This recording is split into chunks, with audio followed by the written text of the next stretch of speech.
The Conservatives are so out of touch, they've not even noticed. They're fed up of these Conservative clowns in their political circus not helping people. And that's why thousands of lifelong Conservatives are switching to the Liberal Democrats. Why thousands of lifelong Labour voters have lent us their support to beat the Conservatives. And I think it's why people from all backgrounds, all walks of life, are turning to the Liberal Democrats. They see that we're listening to them and we're fighting for a fair deal for them. Last night, the people of Somerton and Frome spoke for the whole country, and they sent a powerful message to this appalling Conservative government. Ringmaster Rishi is out of ideas, he's out of touch, and he is out of excuses. It's time for his shameful spectacle to end. It's time for a general election to end this Conservative circus. It's time to get these clowns out of number 10.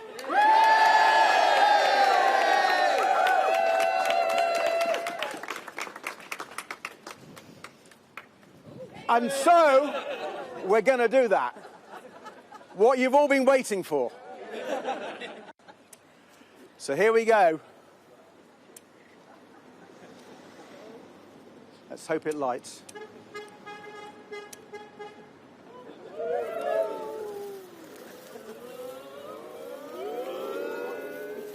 Five, 4, 3, 2, 1.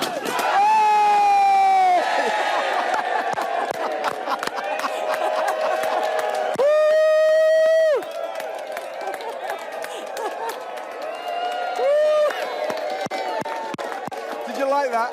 Thank you, like that. Brilliant. Thank you so much. Hi, how are you? Thank you for coming. Hi, how are you?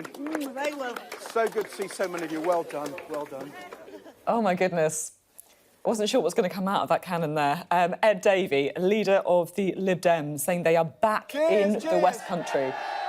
Posing there with Sir Ed Dyke, the victorious candidate councillor with a farming background, and she has taken that seat, overturning a 19,000 Conservative majority with a 29% swing. And the reason that they are beaming like that is because this is a seat where the Lib Dems had a history before the coalition years. And if they start to rebuild in areas where they haven't had a presence really since those coalition years in 2015, then the Conservatives really could be in trouble at the next election. Ed Davey there.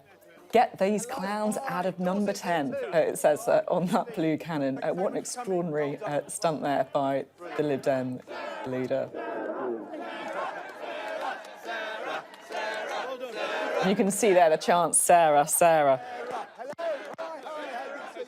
They've had a string of successful by-election results. The Lib Dems, there you are, kissing a baby, classic by-election photo opportunity there. The Lib Dems have done pretty well in a few by-elections recently in the Blue Wall, those south seats where they're hoping to make ground across the country, and now in the West Country. Again, it's an area where they've had a presence before.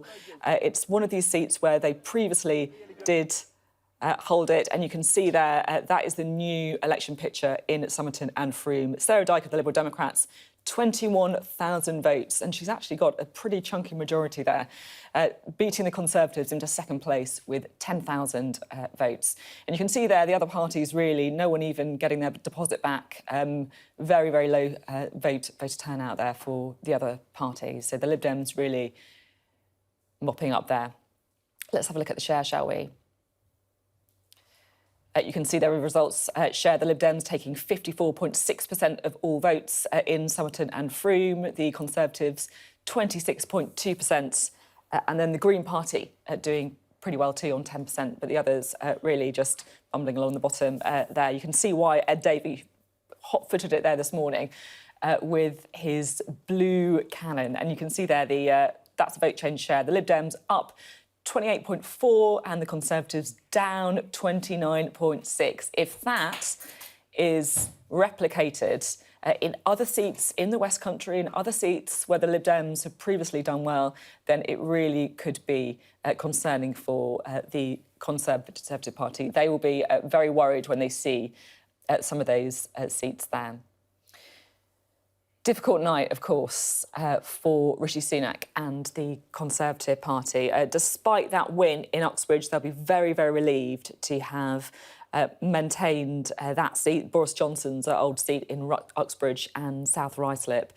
Many people saying that it was the ultra-low emission zone by Sadiq Khan, the London mayor, that led to that victory there for Rishi Sunak, giving him something to smile about this morning, because he was really hoping that he wouldn't become the Prime Minister to have lost 3 by-elections in a single night. So relief there with Rishi Sunak there in Ruislip and South Ruislip. But of course, elsewhere, really a very, very difficult night in Somerton and Frome, where he lost to the Liberal Democrats, and another 20,000-seat majority overturned in Selby and Ainsty as well. Labour achieving a 23.7% swing, and they were breaking the record for the largest Conservative majority it had overturned at a by-election since 1945.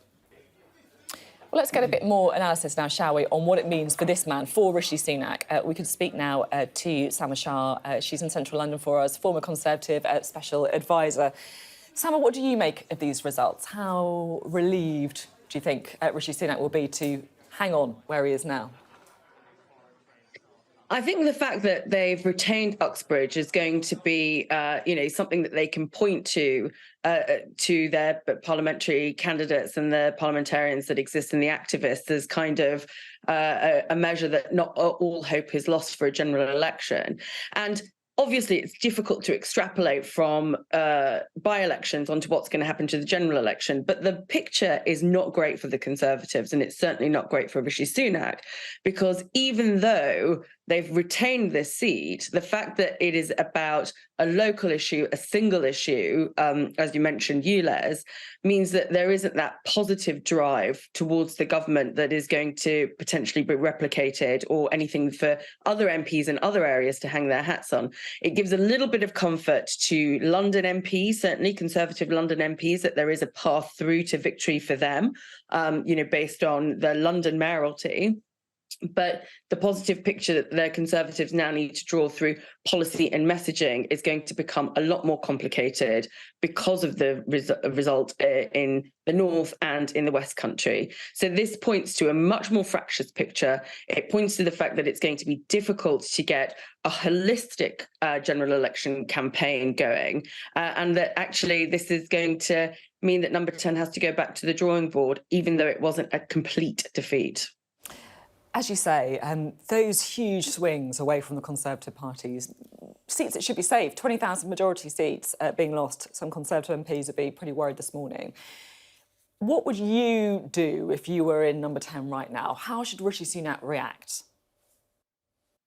Well, I think it's some of the stuff that you've already covered this morning is pertinent. So Beth Rigby has already very rightly said that it's going to become a very difficult campaign. So between now and an election, they can fight back against these swings. And that is going to require much more targeted attacks on the opposition. And some of these green policy and green agenda divisions that are emerging in the Labour Party is something that the Conservatives can consider. I also think that they are going to have to become much more streamlined about what they're offering as a sell. There's always been that discussion around tax cuts and whether they're going to have to think about how they contract the state in order to try and offer something like that to the electorate. I think they're going to have to be much smarter about how they try and put money back into people's pockets, given the cost of living crisis. And again, as you discussed earlier, there's going to have to be that sort of look at wedge issues. The problem for the Conservatives is going to be whether they sort of go down that culture war route that was tried under Boris Johnson. And I think I would argue to move away from that and think about economic wedge issues that they could potentially create between now and then. But the economic picture is not looking fantastic. We already know, even though inflation is coming down, the cost of living is still difficult. And I think that is essentially what the election is going to be fought on. I know that you were watching the Ed Davey stunt, get these clowns out of number 10 with the blue cannon. And I have to say, I'd love to get your thoughts on it. I'm not sure that my initial thought was repeatable. I have to say, this is probably the most Lib Dem thing I've seen for the entire election campaign. It's slightly cheesy stunt. It's made for the broadcasters. It'll carry. And I think that they have found a very unique and interesting way to celebrate and ensure that they are clipped, so that we're talking about it on the news and that it's going to travel on social media as well. The most Lib Dem thing ever, you can see there. They look pretty happy with it, I have to say. Salma, thank you very much for your analysis. As always good to talk to you.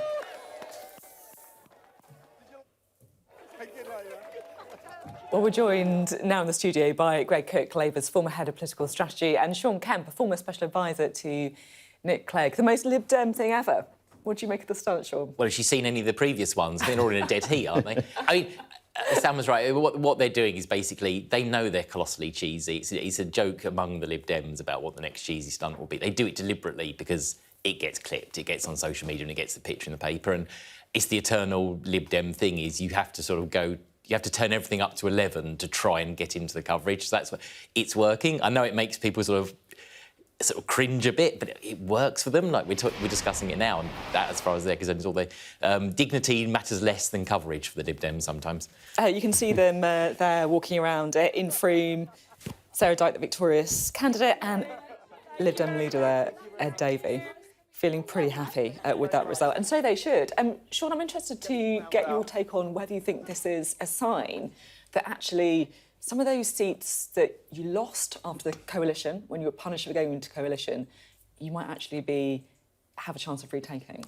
Yeah, there's a whole bunch of them that are back in play. I think some of the seats that the Lib Dems held more in the north, more of the Labour-facing seats, probably not. The Conservative-facing seats, I think if you look at the top 20 Lib Dem targets, 19 of them would be Conservative-held seats, and the other would be Sheffield Hallam. And so I think they are back in play. The challenge for the Lib Dems is going to be you can pick these off at by-elections. In a general election where it becomes a bit more about the two main parties, and also we just frankly don't have the same amount of resources, they become harder to win. So I don't think, and the Lib Dems aren't getting ahead of themselves and think we're just going to go back to having like 63 seats next election or so on. But they do see a route back to relevance as a parliamentary operation, which post the coalition they weren't. So there is a route back for them now, and that's why they're so excited. They can sort of see they're chipping away at these Tory seats.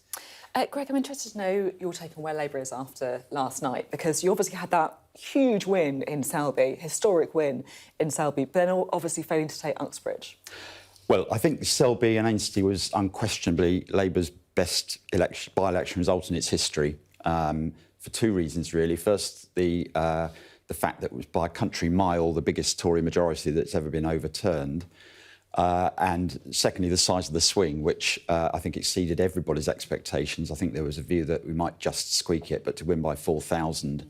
I've got a slight personal angle on this because I was, many years ago, the Labour election agent in the Dagenham by-election in 1994, which until yesterday held the record as the second highest swing to Labour You're ever. a little bit disappointed. So it's an accolade I'm more than happy to hand over. Yeah. You know, maybe only won by 1,000 votes or something. But the other thing about the result was that this was the first by-election, really, where there was clear evidence that there were significant numbers of Tories making the switch direct to Labour, which is the key thing they would have been looking for.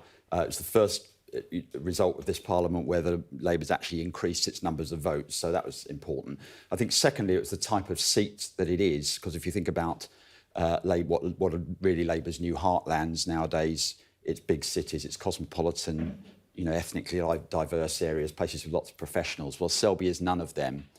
And, you know, it's actually, you know, you could say it's a sort of Blairite heartland in the sense that Labour's never come anywhere near to winning it before, other than under Tony Blair. But also specifically, the 2005 election, the last one, which he won, where Labour was only 3% ahead nationally and was losing lots of seats to the Lib Dems and the Tories in middle-class areas. It was places like Selby. It was a cluster, actually, of 3 or 4 seats in that part of the country, which Labour held against the odds and which gave them their majority, but that since then have swung hugely to the Tories, and the Tories have been getting 60-70% of the vote. So to win there, that's good for Starmer. Huge win for Selby, for Labour in Selby. What about Uxbridge, though? And I'm interested to see whether this is going to make Labour think again about some of the policies it has, particularly in relation to green issues. If you look at what happened with ULEZ, and perhaps that would have been enough to get a win there if they hadn't had a policy. Well, it's clearly a setback, and it'd be silly to kind of try and deny that, particularly because, up to, when the by-election's called, people have kind of been saying, oh, it's a London seat, this is one we're not going to have to even particularly necessarily push very hard to win next time, and that turned out to be, completely wrong. Obviously, it's a highly politicised seat. It's had 2 previous by-elections going back to the 70s where it's done similar things, and the Tories have won against the odds. But I think, it would be wrong for Labour, again, to kind of just dismiss this as a local thing and just about ULEZ, not least because, ULEZ-type issues are popping up. In Greater Manchester, there's been a big row about clean air measures and so on. And so this may be kind of like an indicator of, and clearly, for example, Zach Goldsmith thinks that this is going to be exploited by Rishi Sunak. And I think Labour will be aware of not wanting to be on the wrong side of that. Yeah, you can see it, one of those wedge issues that they try to weaponise, I guess, in what is clearly going to be a very fiercely fought election campaign. Yeah. Tactical voting.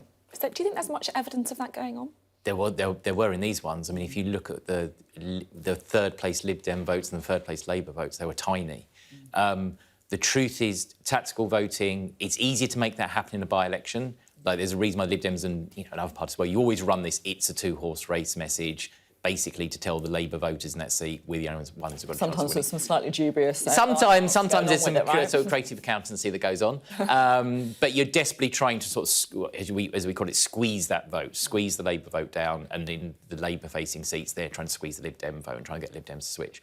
It gets a bit harder in a general election. It's not that people aren't aware of it. People discuss this now for decades now. I've been talking about, is this the time when tactical voting makes a big difference? But in general elections, people tend to focus less on the sometimes specifics in their seat, more on the national issues. It can be harder to do. It is absolutely, though, I think, going to be a factor. And it's partly about how the parties position themselves nationally. They won't say we're doing a deal. They're not going to do a deal.